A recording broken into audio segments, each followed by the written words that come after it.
going on, guys? Welcome back to the after credits scene. We're going to break down episode 3 of Moon Knight. As always, please like and subscribe to our channel. Share this thing all across the multiverse and help us get not just to 100 subscribers, but well beyond that. There's a whole lot of awesome stuff to get into in this episode. Not as much backstory as I thought we would get, but definitely a lot of world building, and the acting was really spot on as well. Right into the meat of this episode, the big revelation here, and the part that I really sunk my teeth into and I'm going to do a lot of research on for our Easter egg video, was the explanation, the introduction of the avatars and the Ennead, the interior of the Pyramid of Giza. All of that interaction was really excellent. Again, I was surprised about how quickly they moved the story along, particularly in regard to not giving you any backstory. In one of our prediction videos, I really thought they were going to give you a lot more backstory, especially at the beginning. And instead of going back and showing you some stuff, they did it in some dialogue ways. Layla talking as she's getting her fake passport made, about how long she's been married to Mark, how far away they lived from Steven's flat, different things like that. You get those little pieces, especially when Layla catches up to Mark in Cairo. And so not so much flashbacks and things like that I thought you would get, but a lot of inference that you had to make, especially when Harrow is talking to Mark and Layla. You're getting to piece a lot of those things together. I still would not be surprised if we take a beat and go back and see some of those things, but the formula thus far with Marvel episodes, particularly in series form, is that episode 3 is this kind of break point before you get to the mid-series spot, to go back and review some of those things before you jump the story ahead in episodes 4, 5, and 6. So I actually really like the pacing. This was one of my favorite episodes thus far, just in terms of acting and the story and the location. Episode 2 had a lot of really awesome stuff to it, but for some reason the fight scenes left a little to be desired. They gave you some reveals and then did a little fight scene and it was over. And this one, the pacing was just really great, and the jumps between Mark and Steven were really well done. And so just to kind of go through this story beat by beat here, and we get Layla tracking down Mark in Cairo. Mark wakes up in Cairo and goes on the search for where Harrow is, who knows anything about Harrow, and we see some thugs that Mark has caught up with who are taking out somebody who knows something about Harrow. So Harrow's covering his tracks really well. At the same time, Harrow is using the Scarab to find the location of Amit's tomb. We didn't actually get any of that, and so I'm not really sure. I was still left with the nagging feeling that Harrow didn't find Amit's tomb yet, or that he's having to manipulate something in order to find Harrow's tomb, because he has the Scarab, but we see him digging for Amit's tomb, and then all of a sudden we jump to Mark and Layla going in search of a sarcophagus, and Harrow is there and no longer looking for Amit's tomb.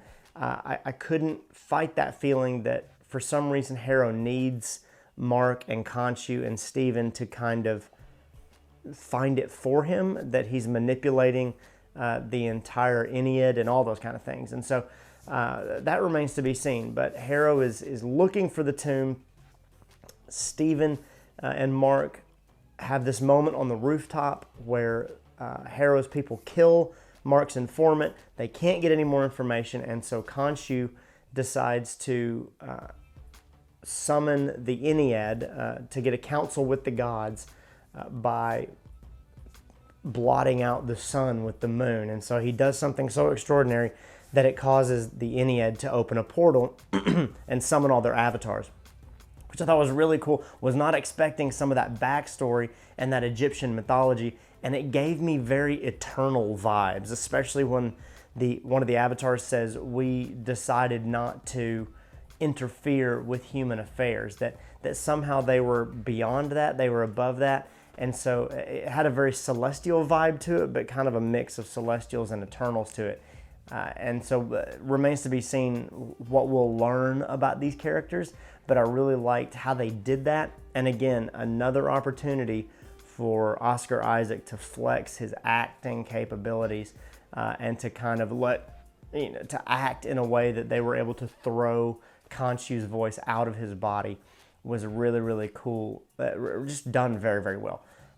You got an introduction to several avatars there, and the ones that didn't show up gave you some insight into some little hints as to what avatar Harrow might be. They don't actually say, and he can't possibly be Amit's avatar because all of the other avatars, all the other gods agree that they imprisoned her, and so she wouldn't be out and about as someone's avatar. And if all of the gods thought that Amit had an avatar, it would lend credence to Khonshu's case and they wouldn't be discrediting him. So there's a theory floating out there in the internet sphere, in the interwebs, that he might be Anubis, especially given the jackals and the things that look like crocodiles on his staff. The fact that Anubis is the god of the underworld and the keeper of the scales. And so all of those little things point to the fact that he might be Anubis. And so we'll have to see. I think that they're taking some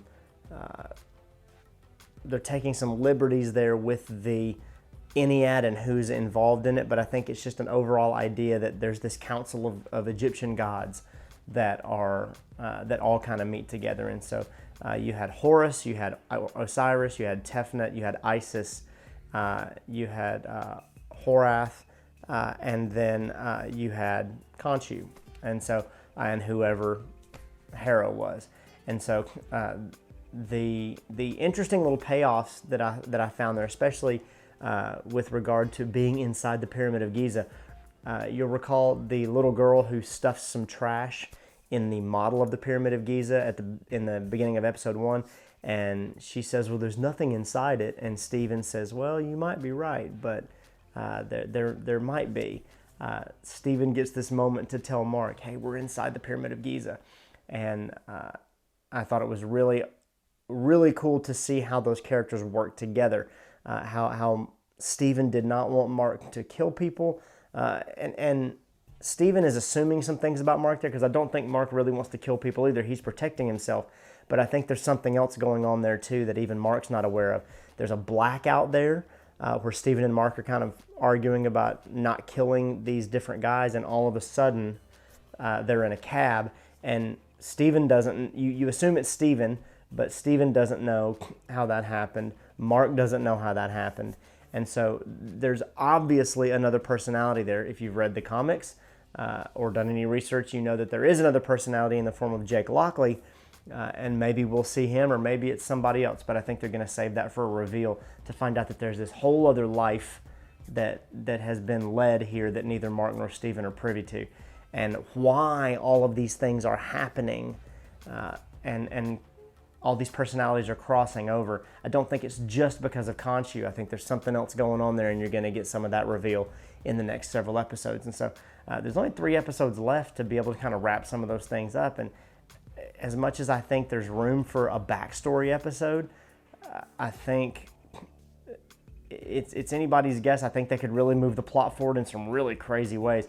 I think we're getting a little bit of a hint of Harrow's intentions here, but at some point we're going to have to get a flip and see some of the weirdness that Harrow's doing. They're kind of keeping him on the sidelines, and Ethan Hawke is too big of an actor to just kind of pop up and then have one big episode.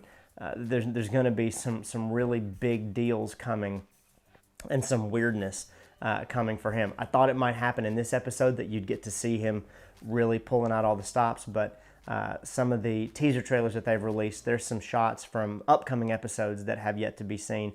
There's going to be a big fight between Moon Knight and Harrow, or Moon Knight and Harrow's, whoever Harrow is the avatar for. So that'll be interesting to see as well. After all the Ennead stuff, when Layla shows up with Mark, tracks him down, they decide to seek out Sefnut's sarcophagus, And this is the moment where Stephen gets to shine, because Stephen knows more about Egyptian mythology and Egyptian culture than Mark does, especially in terms of ancient Egypt. And so he gets his opportunity to do his thing there. The fight scene was a lot more interesting, I thought, than the first fight scene in episode 2, just because you got to see some different sides of Moon Knight's character. You got to see a little bit more of the fighting style. You got to see that cape flowing out, and then just some different aspects of what he's capable of doing. I thought the fight with his dissociative identity disorder in the midst of the battle was a nice choice as well, to see those different aspects of him fighting, and then how much more fragile the Mr. Knight personality is than the Mark Spector Moon Knight version with the armor, the healing armor on. And then I liked how Khonshu was kind of in the background the entire time, talking to both of them. It was really, really interesting to see, and a really awesome fight scene. Also, in this moment, this is where you get your only shot, your only look at the character played by Gaspar Ulliel, who passed away before the show aired. And at the end of the show, there was an in memory of him. Gaspar Ulliel's character, Anton, was an interesting mix of Egyptian culture, and because Gaspar is French in nature, I thought the artistic choice to make his antiquity showcase not only look like pyramids, but the clear design style of those made it look like the outside of the Louvre, if you've seen pictures of the Louvre, and we can throw one up here. But was a really interesting choice, especially because he's a Frenchman and he's an antiquities dealer in the show. And so just that design style was really cool. I picked that up right off the bat. I was like, oh, that's a really interesting choice. And so that whole fight scene, the way he got there, and then the Madripoor reference in this moment was an interesting tie for Layla to kind of a criminal underworld aspect. And maybe there's some connections there to be had later on between Layla, Power Broker, just different things like that. But I liked them throwing in the Madripoor idea. I've gotten some Madripoor vibes with the way they've done the lighting of kind of the nightlife in some of these different areas that you've seen, and that was a nice touch as well. A really unnecessary touch, but a nice way to kind of throw you some different references and throw you back to some other stories and some other places. You can kind of get the idea that there's some little threads being woven here between other episodes and other series and other shows of Phase 4, so that was a nice touch. After this battle, Harrow pops back up in the midst of this battle and gives Layla some backstory on how her father died. After the battle, Layla confronts Mark about it a little bit, and they're driving into the desert, and Mark has to agree, like, you don't know who I am. And Layla's kind of coming to grips to that. I really loved, rather than Layla just kind of going off the rails on this, in this moment and the moment on the boat before this battle, where Layla gets to really lean into their marriage, to say, if you'd have told me about this, we could have talked about it. We could have gotten through it together. I know sometimes in shows they throw that in, they go, oh, they're married, and that just assumes some backstory, but to actually kind of lean into that and say, no, she was really committed to this marriage, and maybe he was too. It lent another layer to this character and kind of added some more backstory there that we haven't yet gotten, but it showed that connection. And then they get into the desert, and Mark is unable to piece together the story, and Layla says, maybe you should give Stephen a chance. And this, pun intended here, was Oscar Isaac's Oscar moment, because rather than using some elaborate trick, using the cut scenes, or him rolling his eyes back to show that he is summoning a different version of his personality, Mark just takes a mirror. Oscar Isaac takes a mirror and walks over and looks in the mirror, and one little sound effect, just a whoosh noise, and Oscar Isaac's acting chops do the rest, where he switches from Mark's personality to Stephen's personality. He goes from that American accent to that English accent. His facial persona changes. It was just an excellent moment. I had to go back and rewind it because it was just excellent. It was done very well, and they let him do his thing as an actor and relied on that rather than some fancy CGI trick or some quick acting. I mean, some kind of quick movie trick of some kind. And so, hats off to Marvel on that, just to actually lean into letting the actors do their job, and it made for a really awesome scene and an awesome shot. I liked that, and I trusted Khonshu a little bit more than I did in episode 2, given that he is willing to put his reputation on the line to stop this from happening. He says, tell Mark, I can fix this. I can roll back the sky so you can see exactly what was going on during this time. You can find where the tomb is, but it's going to mean that the Ennead imprisons me, and you're going to have to come find me and rescue me too. So I wonder if episode 5 is going to be the big Amit's tomb showdown episode, and then or that episode 5 is where they go and rescue Khonshu to get to episode 6, where they can kind of wrap everything up. I watched an interview with Oscar Isaac recently that said when he was pitched the show, Kevin Feige sat down with him and showed him the script for episode 1, which it makes sense, it's the pilot, and episode 5, that they already had those written out. So something big is going to happen in episode 5. That's either the twist or some kind of turn or some kind of reveal, or it's a really big, heavy, involved episode that really brings the story forward or to a conclusion. And I think something awesome is going to happen there. Having said all that, the combination there at the end with Mark and Steven working together, Khonshu working together with them, we're coming to this path where these characters are learning how to get along together. In my opinion, I think that's probably why the episode was called The Friendly Type, is because everybody's kind of getting along. Everything is kind of going well, and they're moving ahead. I was glad that Steven got his moment to shine as well, and then Khonshu was able to help them out, and that graphic, that animation, just that, it was something we hadn't seen in the MCU in that way before, and I really like whenever they can bring something like that to the table. It keeps the story fresh, it keeps it interesting, and for me, it was one of those, oh, that's so cool moments. What that means for Harrow, if Harrow's manipulating them, is yet to be seen. I really enjoyed the moment at the end where Harrow kind of got to taunt Khonshu, and there's some history there, which again begs some backstory flashbacks to know why that's happening, what's going on, although the shrouded in mystery aspect of it is really interesting. I would encourage you to go back and watch that final showdown there with Arthur Harrow confronting Khonshu in statue form. It's a very, very quiet scene, but as far as Marvel choices, directorial choices, and something that makes the scene, the only noise you can hear other than them talking is a crunching noise that you will remember as the glass in Harrow's shoes. And just that little noise to remember he's walking on glass here. He's this penitent type behavior from this man, while all at the same time taunting this Egyptian god. It was a very interesting moment, but it was really eerie in that regard. It was just very cool. And the last 5 minutes of that episode were really, really good and really, really different.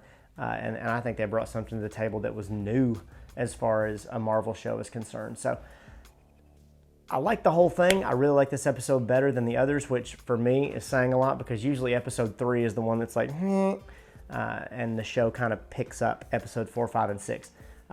Who knows? This show has kind of surprised me moving forward. There was a lot of Easter eggs in this episode, so check back to our channel for some Easter eggs. We'll be posting an Easter egg video, and then predictions for episode 4 as well. I'm sure Marvel will release some more teaser trailers with a lot more little clips and footage. But in the meantime, tell us what you guys think in the comments. Share this video all across the multiverse, as I like to say. Subscribe to our channel, like our channel, and check out some of our other videos over here. We got a whole lot of content you can sink your teeth into. As always, guys, when the next one drops, we'll catch you right back here. Later.